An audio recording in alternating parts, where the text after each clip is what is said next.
नमस्कार दोस्तों, मैं आपके अपने चैनल पर आपका स्वागत करती हूँ। आज का जो टॉपिक है वो है फंक्शन ऑफ गाइडेंस, यानी कि निर्देशन का क्या कार्य होता है। मतलब अब क्या है, हम लोग कार्य के बारे में देखेंगे। तो गाइडेंस के बारे में हम लोग ने पढ़ रखा था, तो ये सब पॉइंट्स जो है अब मैं जो टॉपिक है मैं पॉइंट्स में ही बताऊंगी। अगर डिस्क्राइब ज़्यादा लिख कर करूँगी तो बहुत लंबा वीडियो हो जाएगा, फिर आपको फिर अच्छा नहीं लगेगा या समझने में भी बोरियत आएगा। इसलिए मैं वीडियो को शॉर्ट्स में ही बनाने का कोशिश करती हूँ। तो शुरू करते हैं। जो फर्स्ट पॉइंट है वो है व्यक्तित्व विभिन्नता को ज्ञात कर व्यक्तियों को इससे अवगत कराना है। यानी कि अब देखिए क्या है, फंक्शन क्या है, गाइडेंस का कार्य क्या है। पहला पॉइंट है कि व्यक्ति विभिन्नता को ज्ञात कर व्यक्तियों को इससे अवगत कराना। यानी कि देखिए, हर व्यक्ति एक दूसरे से बिल्कुल भिन्न होता है, कभी भी एक दूसरे से कोई मैच नहीं हो पाता है। तो क्या इसमें क्या होता है, इसमें क्या है, इस व्यक्ति विभिन्नता को एक व्यक्ति क्या करेगा, जानेगा और उसके अकॉर्डिंग ही वो क्या करेगा, गाइड देगा। ऐसा नहीं है कि एक ही गाइडेंस, एक ही विचार सबके ऊपर बता दिया जाएगा कि अगर आप ऐसे करो तो ऐसा करना, नहीं, कभी भी अप्लाई ये नहीं हो पाएगा। इससे क्या है, और भी चीज़ें बिगड़ती चली जाएंगी। इसलिए क्या है, एक व्यक्ति को विभिन्नता को पहले देख लेना पड़ता है, उसके बाद वो अवगत होता है, फिर जाकर उसको निर्देशन देता है। यानी व्यक्तिक विभिन्नता को ज्ञात कर व्यक्ति को इससे अवगत कराना है। साथ में इसको क्या करना है, इससे जो निर्देशन देता है उसका कार्य भी क्या है, एक व्यक्ति को उसके उसके बारे में, उसके कैपेसिटी के बारे में इंकरेज करना। यानी कि उसके अपने ही शक्ति के बारे में वो बताना चाहता है कि आप इतने कैपेबल हो कि आप कर सकते हो। अगर ये नहीं कर पाता है तो वो बताता है कि नहीं, आप ऐसे ऐसे काम कर सकते हो। आपका सेकेंड पॉइंट है शिक्षा संबंधी सूचनाएं छात्रों एवं अभिभावकों को अवगत कराना।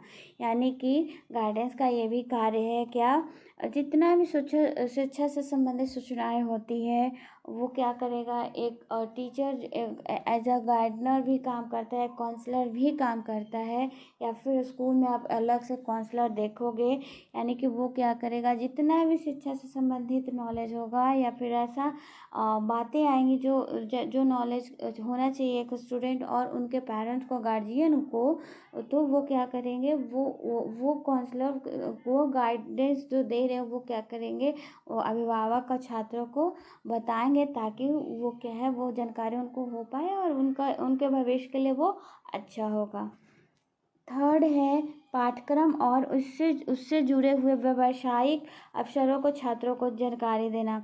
यानी कि देखिए, आप ऐसा है, छात्र क्या है, छोटा होता है, अभिभावक को भी इतना फील्ड में जानकारी नहीं होता है, तो क्या करता है, टीचर है या काउंसलर या फिर गाइडर, ये क्या करेगा, क्योंकि उसको बेहतर जानकारी है कि किस सब्जेक्ट को लेने से कौन से व्यवसाय के लिए, बच्चा जब कोई भी व्यवसाय चुनना होता है तो कौन सा सब्जेक्ट उसको चुनना चाहिए, बेहतर जानता है। तो वो क्या करता है, इसके बारे में छात्रों को अवगत कराएगा, जानकारी देगा, या फिर उसके गार्जियन या पेरेंट्स को जानकारी देगा, ताकि क्या है, भविष्य में उसको कोई प्रॉब्लम ना हो। यानी कि अगर आपको डॉक्टर बनना है, आप कंफ्यूज है कि क्या लेके हम कौन से सब्जेक्ट पढ़ेंगे तो डॉक्टर बनेंगे, तो क्या करेगा, वहाँ पे आपको नॉलेज दे बताया जाएगा कि आप अगर डॉक्टर बनना चाहते हैं तो आपको बायो पढ़ना है, आपको साइंस लेना है, ना कि आर्ट्स लेना है। और इसके साथ में आपके गार्जियन को या फिर पेरेंट्स को भी समझाएंगे कि अगर आपका बच्चा थोड़ा और मेहनत करेगा तो डॉक्टर बिल्कुल बहुत ही इजी में बन जाएगा, या फिर आपको ये सब्जेक्ट पढ़ने में बच्चे को मदद करना चाहिए।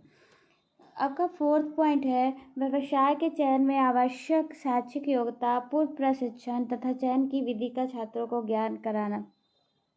सबसे मुश्किल बात जो होता है कि स्टूडेंट को जब 10th के बाद या 12th के बाद जाता है, तो 10th के बाद ही इंडिया का जो एजुकेशन सिस्टम है वो 10th के बाद ही आपको सब्जेक्ट को चुनना, चॉइस पे डिपेंड होता है। तो क्या है, यहाँ का जो है सिस्टम है वो उसके अनुसार ही हमें चलना है। तो यानी कि जब 10th के बाद ही उसको ये कर लेना है कि मुझे कौन सा फील्ड क्या है चुनना है। अब चेंजेस आए हैं, अभी आए, पूरी तरीके से अप्लाई नहीं हुआ, लेकिन कुछ चेंजेस आए हैं। तो क्या है, व्यवसाय के चयन में आवश्यक शैक्षिक योग्यता, पूर्व प्रशिक्षण तथा चयन की विधि का छात्रों को ज्ञान कराना।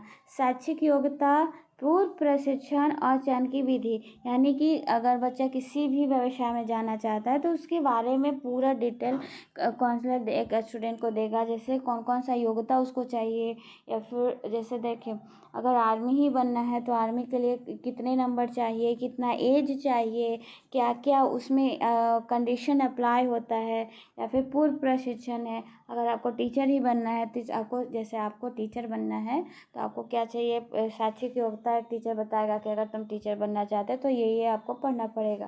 पूर्व प्रशिक्षण है, शिक्षक बनने के पहले आपको DLED करना है या फिर PhD करना है। चयन की विधि क्या होगी, कैसे कैसे कर कि इसमें विधि होगा, उसके बाद से आप टीचर बन जाओगे। यानी कि ये क्या है, ये छात्रों को भी ज्ञान कराना पड़ता है उसके स्टूडेंट को। अगला पॉइंट 5th है कि पारिवारिक कला, विद्यालय तथा व्यवसाय में कुसमायोजन के कारण पैदा अवसाद की स्थिति में इसकी सहायता द्वारा व्यक्ति को अवसाद से मुक्त कराना।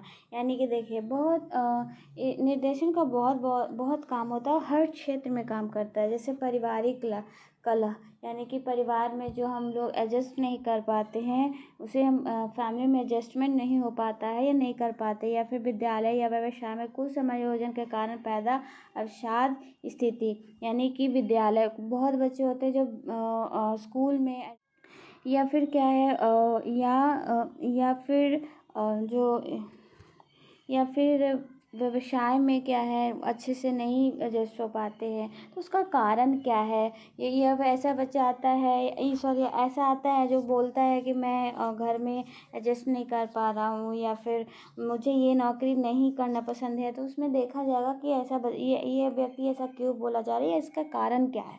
इसके कारण को पता लगाएगा, फिर उसके बारे में जानकारी देगा। ऐसे करके क्या है, इससे उससे उस व्यक्ति को जो अवसाद से जो एडजस्ट नहीं कर पा रहा है, जो नहीं करना चाह रहा है, उसको क्या किया जाता है, मदद किया जाता है, यानी अवसाद से मुक्त करना। अगला है पॉइंट आपका विशिष्ट बालक सामान्य कक्षा शिक्षण में जिस समस्या से ग्रसित रहते हैं उसके समाधान में सहायता करना। विशिष्ट बालक और सामान्य बालक में पहले समझिए। विशिष्ट बालक ऐसे करते हैं जो कि सामान्य बालक से अलग होते हैं, चाहे वो किसी भी तरह से दिव्यांग हो। पहले हम लोग विकलांग बोलते थे, लेकिन अब दिव्यांग बोलते हैं। जैसे विकलांग ये नॉर्मल नहीं, जो बच्चा नॉर्मल ना हो, चाहे वो पढ़ाई के लेकर हो, मानसिक तौर पर या शारीरिक तौर पर। 6 है विशिष्ट बालक सामान्य कक्षा शिक्षण में जिस समस्या से ग्रसित रहते हैं उसके समाधान में सहायता देना।